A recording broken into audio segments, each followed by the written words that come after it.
అందరికీ మరణాతండి. బాగున్నారండి? మహాపరిశుద్ధుడు ప్రభువారు తన పరిశుద్ధమైన ప్రేమను నిండుగా మెండుగా మీపై కుమ్మరించి మీకున్న సకల విధ కుమ్మరాలను ప్రభు కూల్చివేసి తన కృపలో భద్రపరచును గాక. ఆమేన్. ప్రియమైన స్నేహితులారా, దేవుని వాక్యాన్ని ధ్యానం చేసుకుందామండి. కీర్తన గ్రంథము 63వ అధ్యాయము 3వ వచనాన్ని మనం చూసినట్లయితే, నీ కృప జీవము కంటే ఉత్తమము అని భక్తుడైన దావీదు గారు దేవుణ్ణి స్తుతిస్తూ ఉన్నారు దైవ సన్నిధిలో. ప్రియులారా, మనము దైవ సన్నిధిలోనికి వెళ్ళి దేవుణ్ణి స్తుతించినట్లయితే దేవుడు మన స్థితిని మారుస్తారు, మన గతిని మారుస్తారు. మోషే గారు సీనాయి కొండ మీద దేవుని సన్నిధిలో ఉన్నప్పుడు, పట్టుదలతో ఆయన దీక్ష పూనినప్పుడు, మోకరించి దేవుని అతడు మహిమపరుస్తూ ఉన్నప్పుడు, ప్రియులారా, దేవుడే ధర్మశాస్త్రాన్ని తన చేతితో వ్రాశారు. ప్రియులారా, మోషే గారు చేయవలసిన పని దేవుడే చేశాడు. కారణం, మోషే ఎంతో పట్టుదలతో, దీక్షతో, భక్తితో, యథార్థమైన మనస్సుతో దేవుని సన్నిధిలో దీక్ష పూనాడు గనుక దేవుడు పని చేయవలసి వచ్చింది.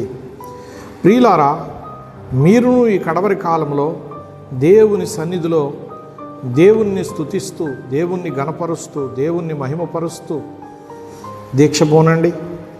మీ కొరకు దేవుడే దిగివచ్చి పని చేస్తారు. ప్రియులారా, ఆ పనికి తగిన ఫలితాన్ని మీరు అనుభవిస్తారు.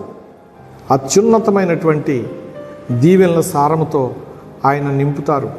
ప్రియులారా, ఏలియా గారిని మనం చూసినట్లయితే కర్మేలు కొండ మీదకి వెళ్ళి ఆయన ఎంతో పట్టుదలతో దైవ సన్నిధిలో నుండి ఆయన ధ్యానం చేస్తూ ఉండగా, ప్రియులారా, 3.5 సంవత్సరాల నుంచి వర్షము లేక పంటలు పాడైపోయి పశువులు చనిపోతూ ప్రజలు ఇబ్బందులు పడుతూ ఉంటే,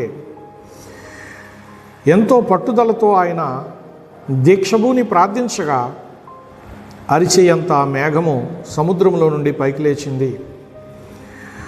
ఆ వార్త మరి ఏలియా గారు విన్నారు. వినగానే ఏమన్నారు?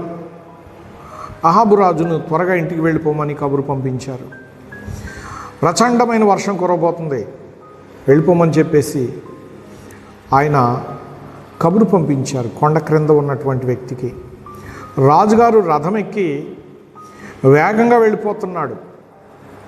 ఇంతలో ఈయన దైవ సన్నిధిలో దేవుని స్తుతించాడు. నా మనవిని ఆలకించిన దేవానికి స్తుతులు, వర్షం కురిపిస్తున్న దేవానికి స్తుతులు అంటూ దేవుని స్తుతించి ఆ ధ్యానాన్ని ఆయన ముగించాడు. ప్రియులారా, ముగించి రాజుగారి ఇంటికి రాజుగారి కంటే ముందు వెళ్ళిపోయాడు. ఎలా వెళ్ళిపోయాడు? గాలిలో వెళ్ళిపోయాడు. ప్రియులారా, దేవుని ఆత్మ ఆయన్ని తీసుకువెళ్ళిపోయింది. అంతకంటే రాజు కంటే ముందుగా తీసుకెళ్ళి ఆయన్ని వారి ఇంటి దగ్గర నిలబెట్టింది. ప్రియమైన స్నేహితులారా, దేవుని శక్తి దేవుని సన్నిధిలోకి వెళ్ళేవారికి దేవుడిస్తాడు, అనుభవిస్తారు. గనుక అసాధ్యమైన కార్యాలను సాధ్యం చేసి చూపిస్తుంది. ప్రియులారా, అప్పుడు మనం స్తుతించకుండా ఉండలేము, గణపరచకుండా ఉండలేము.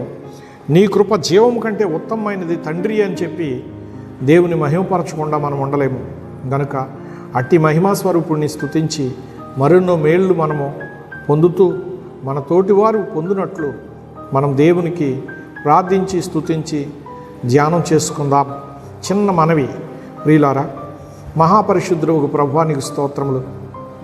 ఏలియా చేసినట్లు మేము చేయలేము, కానీ మోషే గారు చేసినట్లు మేము చేయలేము. కానీ మా ప్రాణప్రియుడైనటువంటి ప్రభువా, నేడు నీ కృపలో మమ్మల్ని జ్ఞాపకం చేసుకొని ఆయన మేము చేయగలిగినంత నా ప్రభా చేస్తూ ఉన్నాము.